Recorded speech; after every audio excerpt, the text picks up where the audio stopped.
त्यांच्या पक्षाकडून काँग्रेस पक्षाकडून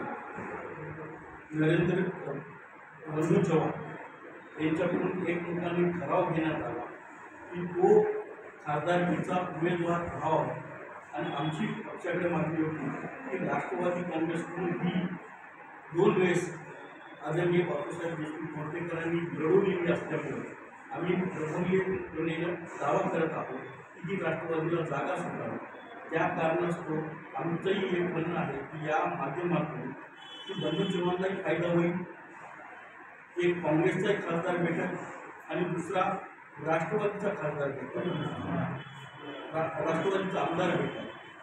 याच्यात तीळभरही शंका मनात होणार।